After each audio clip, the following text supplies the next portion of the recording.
कब तक ऐसा चलता रहेगा रानी? कब तक तुम इस झूठ का बोझ उठाती रहोगी? कब तक इस तरह से घुट-घुट कर जीती रहोगी तुम? रानी, तुम कहो तो मैं सबसे बात करता हूं, सबको सच्चाई बताता हूं। कम से कम तुम्हारी तकलीफ तो दूर हो जाएगी। नहीं करण, अभी वक्त नहीं आया। अभी पापा ये कड़वा सच नहीं सह पाएंगे।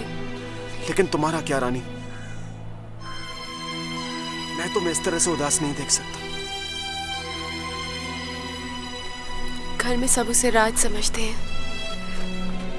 सब उसके साथ इतना खुश हैं। हमारा क्या है?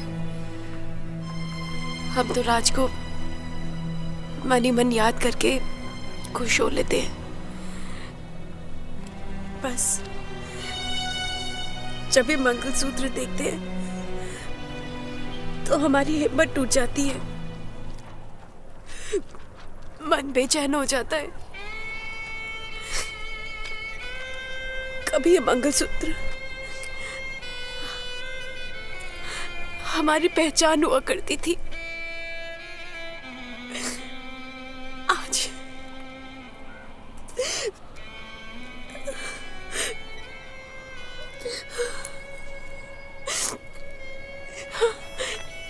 राज क्यों चले गए? कुछ इस तरह अपना रही है। रो लो रानी, कम से कम तुम्हारे दिल का बोझ तो जरा हल्का हो जाए। हर एक के सामने तुम्हें चेहरे पर झूठ।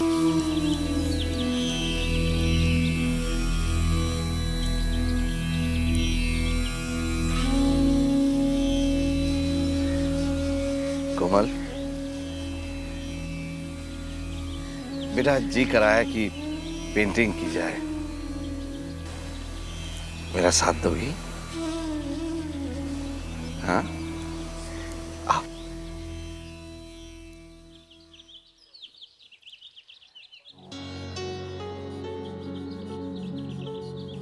एक हरी भरी वादी की पेंटिंग बनानी शुरू की थी मैंने, अधूरी रह गई। अब इसमें रंग भर देते हैं।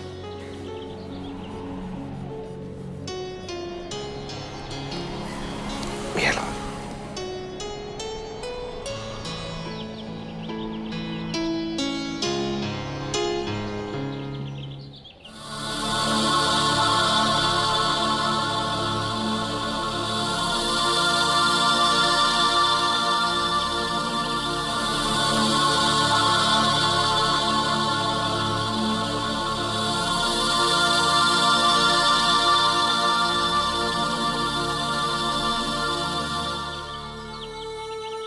ये क्या बेटा?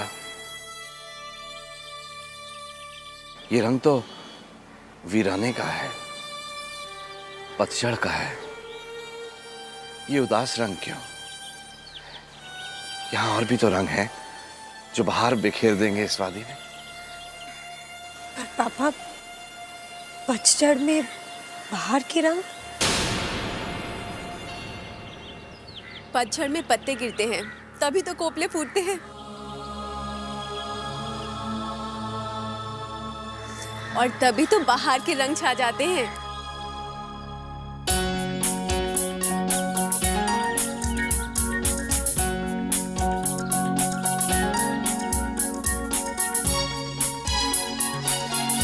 राज नहीं आया बेटा? वो माई, उनकी तबीयत ठीक नहीं है। क्यों, क्या हो गया? पापा चिंता की कोई बात नहीं है, हल्का सा सर दर्द था, हमें ने उनका आराम करने के लिए कहा है।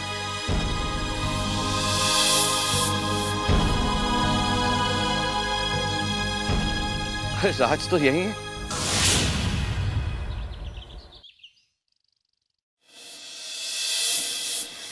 खुश रहो बेटा। अभी अभी तुम्हारे ही बारे में बात कर रहे थे हम लोग, पर रानी बता रही थी कि तुम्हारी तबीयत कुछ ठीक नहीं है।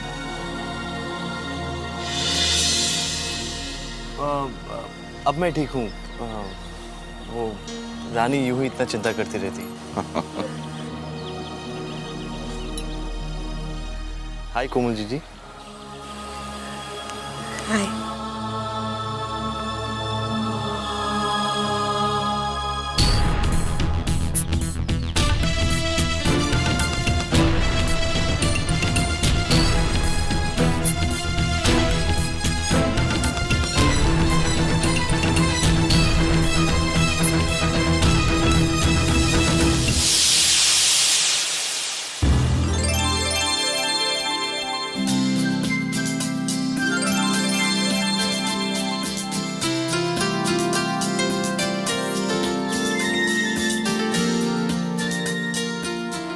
अनबिलीवेबल, आप और चॉकलेट नहीं खाएंगी? प्लीज एक तो ले लीजिए प्लीज।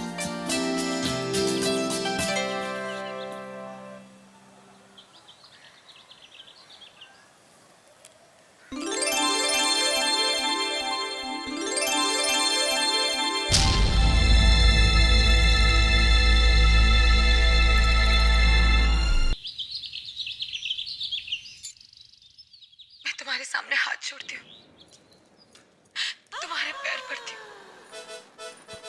क्या देख रही है समधन जी? और बेटे की नजर अरे वाह, ये तो बड़ा अच्छा सीरियल है। वैसे बता रहे हैं आपको भी सीरियल देखने का चस्का है। वो तो है। और वैसे भी समधन जी, फालतू की बकबक करने से तो अच्छा है ना कि आदमी चुपचाप अपना सीरियल देखता रहे। जी, वैसे बकबक कौन करता है? लोग समधन जी, और वही लोग जिनके पास कोई काम धंधा नहीं होता, फालतू होते हैं, ऐसे लोग तो बकबक ही करते हैं, बकवास ही करते रहते हैं। वो तो है, लेकिन कौन सा सीरियल है ये? अरे ये वही वाला है जिसमें वो हीरोइन है ना, उसकी माँ उसके ससुराल में आकर रह गई है। जब से मुई बुद्धि आई है तब से तो उसने जीना हराम कर दिया है, सबका नाक में दम कर दिया है। आग लगाए चले जा रही है, ये नहीं कि अपने घर वापस चली जाए। अब देखिए ना समधन जी, आप भी अपनी बेटी के ससुराल आई हैं, लेकिन आप में इतनी समझ तो है ना कि आप 2-4 दिन रुकेंगी उसके घर में और फिर अपना सामान वामान उठा के अपने घर वापस चली जाएंगी। लेकिन इस कमबख्त को देखिए, ये तो जमकर ही बैठ गई है, हिलने का नाम नहीं लेती बेटी के ससुराल से। मेरे लिए आपकी दी हुई कसम। पता नहीं आरती क्या कर रही है। अब मैं जरा देख के आती हूँ समधन जी। देखिए ना, देख के आती हूँ ना। अरे देखिए, बहुत अच्छा सीन चल रहा है। अकेली होगी बेचारी, क्या करी। मैं अभी आई, अब देखिए मैं अभी आई।